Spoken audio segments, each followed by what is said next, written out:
There's not a game I played in that I wasn't high. There it is. Yes.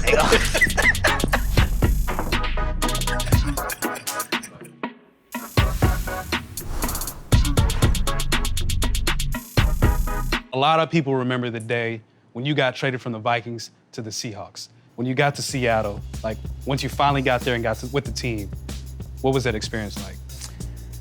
Oh man, if I could put it to you, just as lame as I could, those was probably the worst years of my life, just because it came with so much. My anxiety is that it's worse when I go into unfamiliar situations.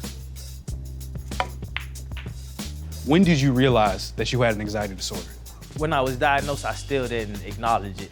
But then when I started noticing is when I started speaking or going into different environments, particularly the press conference with the Seahawks. My shirt was sweating. They had to bring me water a couple times during my press conference. What do you recall as the worst instance of you acting out as a result of anxiety? My worst one, I would say, the Super Bowl incident. Was it Golden Tate? Mm-hmm. Take me through that. Who were y'all playing? What was going on throughout Super Bowl week, and what was the end result of that? Thinking about it now, man, I can't even believe I did it. So we down at the Super Bowl, of course, the year in New York.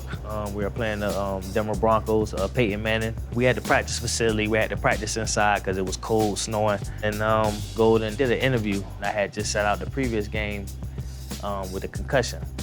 So the questions, how do you feel, getting Percy Harvin back and, getting some of y'all power back, getting ready to play this, tough Denver Broncos team. And the response was, we made it here without him, so, whether he play or don't play, we gonna be good. So how'd you respond to that? Fast forward, we went in the meeting room, and I kind of asked him about it, like, yo, bro, like, what's going on? Like, you ain't happy for me? Like, this has been going on all season. I was so already wrapped up, it didn't even probably matter what his answer was. Anything he could have said, I still was going. I was already at 10, so him adding 10.5 or whatever else, I was already there. I had some sources in the Seahawks locker room that witnessed that, and they said you punched him into a laundry hamper. Did that actually happen? Let's just say we locked up. The owners had to come in the locker room, and the fact of the hitting them into the trash can and all that type stuff, it was true.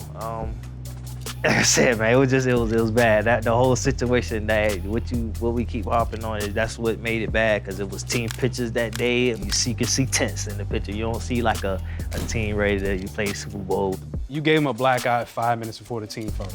What happened next? Beast Mode was a peacemaker, and he was kind of just like, yo, Pete wants you to do this and that. Like, let's just do this, man, so we can move on, and let's just move on. So, and actually that came the day of the game. We kind of gave that literally while we warming up, kick returners out and all that. And we kind of just like, man, it's a Super Bowl, man. It's all good, and we hashed it out that way. I never really had done this before, but to finally tell, my man Dougie and Golden that them situations, they were on your boy 100%. What was your solution to kind of help cope with these anxiety situations that popped up? Now you're looking at a guy that I was at the Mayo Clinic and I had at least 7 prescriptions that I was to take from Zoloft and all the other ones I was taking. And the only thing that really seemed to work is when I would smoke marijuana. How often did you smoke, Percy? There's not a game I played in that I wasn't high. And that's what I want the world to kind of see today, is it's not a stigma and people doing it and getting in a whole bunch of trouble. It's people that's just living regular life that just got deficiencies or just may want to enjoy themselves. It's a natural way to do so. How crazy is that y'all still won the Super Bowl despite all this chaos? Am I wrong?